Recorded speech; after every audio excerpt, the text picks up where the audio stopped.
Happily ever after does exist, but nobody tells men how it actually works. And that misunderstanding is why so many relationships fail today. Before anything else, this video is dedicated to my father, Anthony Gerbino. You might have seen his videos here or on TikTok and Instagram as Grandpa Scambait. I'll share links to his videos in the comments below. He passed on January 18th, 2026 at 5:35 p.m. at the age of 91. My parents would have been married 65 years this April. 65 years. That alone makes them a statistical outlier today. Everyone says marriages lasted back then because times were simpler. That's lazy thinking. Life wasn't easier, it was harder. Money was tighter. Work was brutal. Nobody was talking about feelings, yet divorce was rare. Today, roughly 50% of marriages fail, and most don't even make it to 10 years. So something changed. My parents got married 9 months later to the day my older brother Joe was born. And my mom always joked she got pregnant on the honeymoon. One night over secret cigars at a Cuban restaurant, cigars my mom had made my dad quit years earlier, Joe and I finally got him to admit something. He didn't rush into intimacy. He waited until the foundation was set, until vows meant something. Different era. That night I asked him the obvious question, what's the secret to a long, happy marriage? And he shrugged and said, I don't know. He wasn't a philosopher. He didn't read books on relationships. He didn't podcast. But he did one thing most men don't do today. He kept his purpose, and he kept his promise to himself and to my mother. He promised to give his 4 kids a college education and a better life than he had. That was his mission. My dad was a simple man, never complained, not a talker. My mom complained he never talked, and she made up for it. But that was the balance, and my dad was firm, grounded, a straight shooter. He didn't put up with our bullshit. My dad was masculine, my mom was feminine. There was polarity, yin and yang. And here's something modern men miss.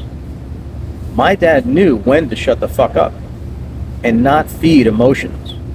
He let them burn out. 2 years ago, I took my parents to Turks and Caicos. They held hands on the beach, on the streets. They jet skied. They danced. At night, my mom even let him smoke a cigar with me. Random people stopped their cars just to tell them they loved seeing them holding hands. That's polarity. You can feel it. So what did my dad do that most men today don't? He wasn't glued to his phone, barely even used it. If you wanted to talk to my dad, you called my mom. He didn't explain himself. He didn't argue feelings. He joked that nobody is perfect except him. He was grounded, a leader, and he didn't need validation. He didn't need approval. And here's something else my dad did that people won't like hearing. He didn't put his kids ahead of his identity. And he didn't put us ahead of his relationship with my mom. That didn't make him selfish, it made him solid. Their relationship came first. Because when that foundation was strong, the family was strong. A lot of parents today center their entire identity around their kids. They sacrifice the marriage, the polarity, the attraction, and then they wonder why everything feels unstable. Kids don't need to be the center. I'll say it again. Kids don't need to be the center. They need stability.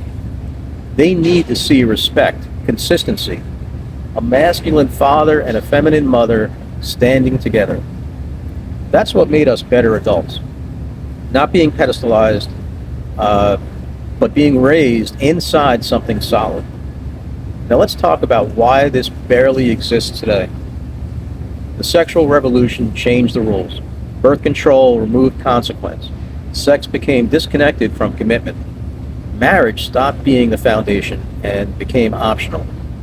At the same time, feminism told women fulfillment comes from independence from men, not partnership, not family, more like men. This isn't about blaming women, it's about understanding what happens when polarity disappears.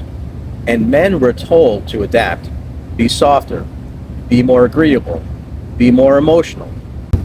Masculinity didn't evolve, it got diluted. Boys stopped being raised by men, dads weren't around as much, or they were present but checked out. Moms and teachers raised boys, with good intentions but feminine frameworks. Be nice. Don't upset anyone. Express your feelings. That doesn't create grounded men. It creates approval-seeking men. There's a phase every boy needs, where he separates emotionally from his mother and bonds with a masculine example. That's how boys learn boundaries, self-control, direction. And when that doesn't happen, men over-explain, they over-validate, they over-chase, and attraction dies quietly. My dad didn't lecture about masculinity, he lived it. He had purpose outside the relationship. He didn't make my mom the center of his identity. He stayed steady. That steadiness created safety and attraction. And here's the secret nobody tells you. Happily ever after doesn't come from compatibility. It comes from polarity. Masculine direction, feminine expression. When both try to lead, you get friction. When both try to follow, you get boredom. Polarity creates tension. Tension creates attraction. That's what my parents had. Divorce didn't barely exist because people were trapped. It barely existed because roles were clear. Expectations were understood. Men led. Women supported. And both respected the difference. Today, everyone wants equality in roles, but still wants polarity and attraction. You don't get both. Towards the end of his life, my dad told me he was proud, and he asked us to take care of our mom, and that was it. No speeches, no dramatics, duty. So yes, happily ever after does exist, but it doesn't come from modern advice. It comes from masculine leadership, feminine energy, and polarity that never collapses. A lot of men today are searching for answers. I was lucky, I watched one live it. This video is dedicated to my father, Anthony Gerbino, a man who kept his word.